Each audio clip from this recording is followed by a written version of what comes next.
اس کا نام ہے اسپرچویلٹی کوشنٹ. اسپرچویلٹی سے مراد یہ نہیں ہے کہ آپ کتنی نمازیں پڑھتے ہیں, کتنی عبادتیں کرتے ہیں, وہ تو آپ کرتے ہی ہوں گے. اس سے مراد یہ ہے کہ آپ جو بھی کام کر رہے ہوتے ہیں اس کام کے کرنے میں آپ کا کیا مقصد ہوتا ہے. اگر اس کام کے کرنے میں آپ کا مقصد ایک بہت لوور لیول کا مقصد ہے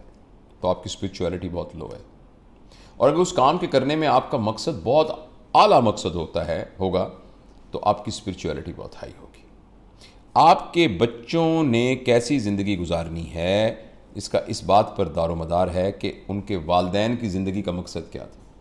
اگر والدین کی زندگی کا مقصد پیسے کا اکٹھا کرنا تو میں آپ کو بتاؤں, میں بالکل نہیں کہہ رہا کہ آپ پیسہ اکٹھا نہ کریں, میں بالکل نہیں کہہ رہا کہ اپنے کیریئر کو نہ دیکھیں, لیکن اس کو اپنا مقصد زندگی اگر آپ نے بنایا ہوا ہے, مقصد زندگی ہی کاروں کے ماڈل کو چینج کرنا ہے, اور مقصد زندگی ہی مال کی کثرت ہے,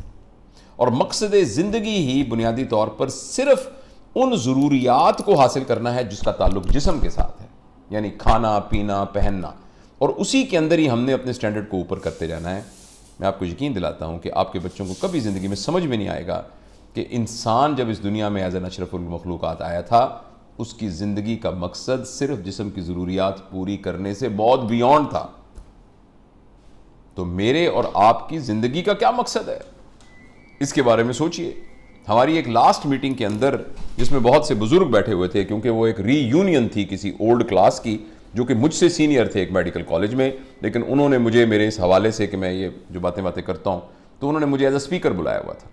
تو اس میں ایسی مجھ سے غلطی ہو گئی اور میں نے کھڑے ہو کے یہ کہا کہ انہوں نے ٹاپک مجھے یہ تھا پرپز آف لائف,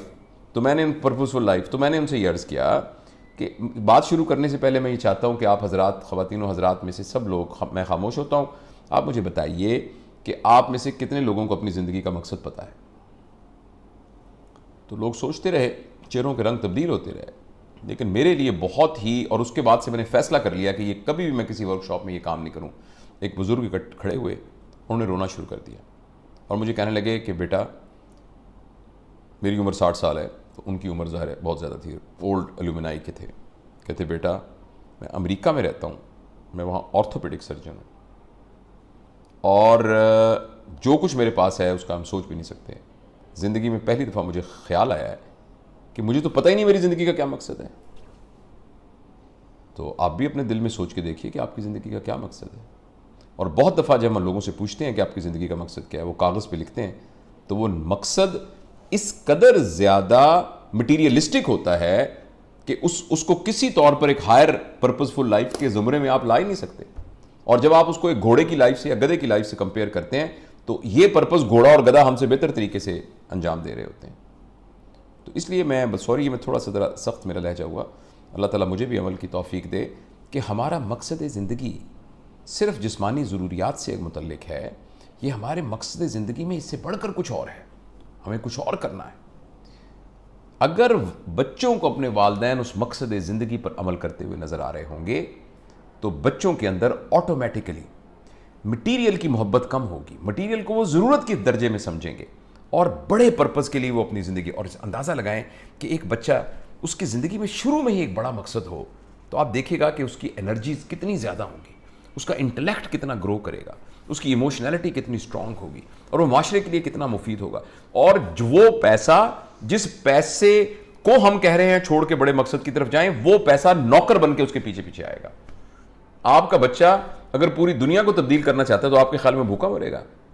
اس کے پاس اتنا پیسہ ہوگا کہ یہ ڈاکٹر انجینئر وغیرہ کو خیال بھی, یعنی سوچ بھی نہیں سکتے کہ اتنا. میں یہ نہیں کہہ رہا کہ اپنے بچے کو ڈاکٹر انجینئر نہ بنائیے, میں یہ کہہ رہا ہوں کہ ہمارا ایک کوشنٹ ہے جس کا نام اسپرچویلٹی کوشنٹ ہے. اس اسپرچویلٹی کوشنٹ پر توجہ دینے کی ضرورت ہے. ماں باپ اگر بے مقصد زندگی گزار رہے ہیں, ماں باپ کی زندگی کا مقصد یہ ہے صبح ہوئے, کھانا کھایا, روٹی کھائی, لڑائی کی یا نہ لڑائی کی, نوکرانیوں سے لڑے, اس کے بعد جا کے مارکیٹ میں شاپنگ کر لی, پھر شام کو کسی کو فون کر لیا بہن تیرا کیا حال ہے فلانا ہے, اور پھر رات کو جو نا بازار سے کھانا منگوا کے پیٹ بھر کے کھا کے سو گئے فار ایگزامپل. یا اس سے ملتا جلتا کوئی اور لائف کا پیٹرن جس کا کوئی مقصد نہیں ہے. آج کا دن زندگی میں نہ بھی ہوتا تو کیا تھا, یہ والا سیگمنٹ زندگی میں نہ بھی ہوتا تو کسی کو کیا فرق پڑنا تھا, ہمیں کیا فرق پڑنا تھا. اگر ہر روز کے لیے ہم اپنے ہماری زندگی کو مفید نہیں ہو رہی, لوگوں کی فائدہ نہیں ہو رہا, ہم ماحول کے لیے, معاشرے کے لیے, اپنے ارد گرد کے لوگوں کے لیے, اور کم از کم اپنے لیے